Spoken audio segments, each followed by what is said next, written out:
Hello everyone, do you know what is chemical bonding? So today I will be teaching you that what chemical bonding is. This starts off with introduction to chemical bonding and then the types of chemical bonding. I'm telling you, you will enjoy.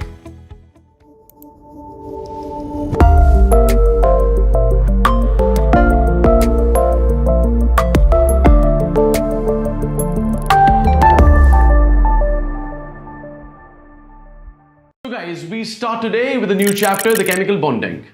This chapter has a prerequisite atomic structure, atom. Atom, as you know, is an unstable species, right? It can either lose electrons, gain electrons, or share electrons. It is how a chemical reaction happens. In chemistry, we say that reactants convert into products. Now, how reactants convert into products? So the bonds need to be broken. Now, how the bonds are broken? So, I'll explain an analogy. The analogy is of a matchbox and a matchstick. Now, when I say that this is the matchstick in the matchbox and I keep it like this and start thinking it will once catch fire, stand for a million years, it won't catch fire. So I have to hit it. So the first fact is collision. Hit it.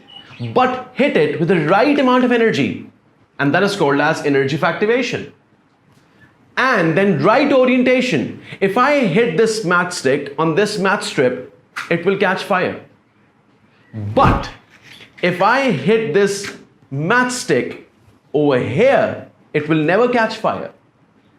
So we have learned three factors which control the chemical reaction, that how the bonds are broken. And three factors are: one, the reactants should collide.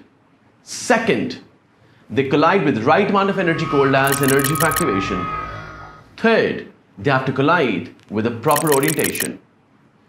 Now, in this chapter, we start learning that what is a chemical bond. Like in this my whole session, I was saying you what's a chemical bond. So guys, in our syllabus, the chemical bond can be ionic, it can be covalent, it can be metallic bond, it can be a dative covalent bond, and lastly, intermolecular forces of attraction. So guys, we learn ionic bond. Now, what is an ionic bond? Ionic bond is an electrostatic force of attraction between oppositely charged ions. Now, when I say oppositely charged ions, so I'm talking about a positive ion and a negative ion. Now, a positive ion is formed by a metal and the negative ion is formed by a non-metal. Now, what is a metal? A metal tends to lose electrons. In chemistry, it's called as oxidation, right? Now, it will lose electron, and the non-metal is an electronegative element. It tends to gain electron. In chemistry, it's called as reduction. Now, the metal will lose electron, and the non-metal will gain electron. Therefore, once it's done, it forms positive ion, it forms negative ions, the two ions attract, and it's called as ionic bond. And the compound formed is called as ionic compound. A simple analogy can be that a metal atom is a rich friend and a non-metal atom is a poor friend. Now, when the rich friend donates money to a poor friend, that money is electrons. So sodium is the rich friend and chlorine is a poor friend. Then, when the rich friend donates money to the poor friend, then this become friends with each other. That friendship is the ionic bond found between sodium and chlorine. Now we learn what is a covalent bond. Earlier, what was ionic bond? It was found between a metal and non-metal, where the metal lost electron and the non-metal gained electron. Now in this case, covalent bond is between a non-metal and a non-metal. Now, non-metals are electronegative elements. They always want to gain electrons. Now, if I have two non-metals, now both of them want to gain electrons, but there is no one to give them electrons. So what happens? They share. So now, what is a covalent bond? It is the sharing of electrons between the atoms so that both atoms get stable. Let's say, for example, sometimes one electron is shared, it is called as single covalent bond. Sometimes two electrons are shared, it's called as a double covalent bond. and sometimes 3 electrons are shared. It's called as a triple covalent bond. For God's sake, there is no tetracovalent bond in chemistry, right? Here we have the third bond, and that is metallic bond. Now, metallic bond is found in metals. Iron. Now, the iron you see is something which is macroscopic. I, as a chemist, see what is inside it. So inside we have like small iron ions, as you can see, small iron ions.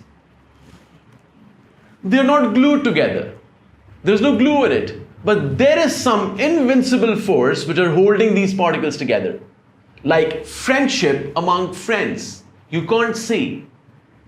There is the force here as well. This force is called as metallic bond. Let's learn what is dative covalent bond. It's also called as a coordinate covalent bond. Now, what is a dative covalent bond? It is electron transfer followed by sharing. Cool. Now, analogy is, let's say my friend has PS5. I also want to play PS5. Now, what he does is, he gives me PS5, and then we both play PS5. And we both enjoy the game. Example in our chemistry is ammonia and H positive ion.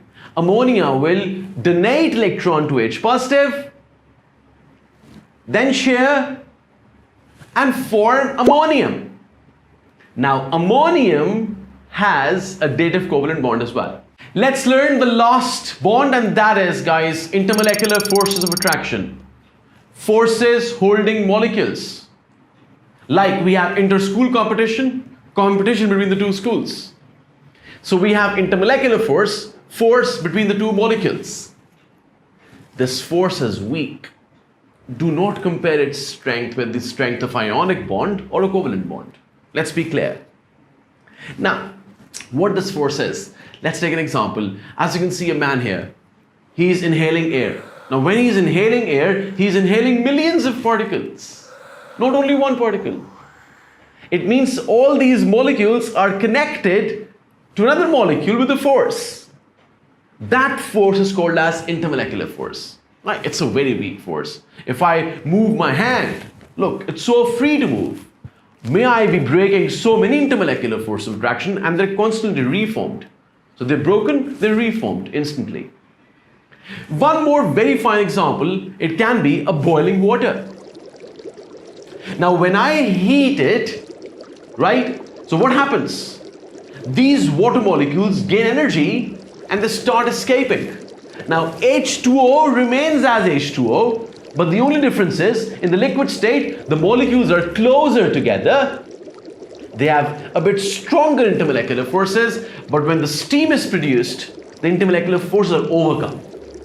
And now the molecules are farther apart. So what I want to tell you is, intermolecular force of attraction control the physical properties of a substance. For example, melting point, boiling point, density, volatility, viscosity, etc.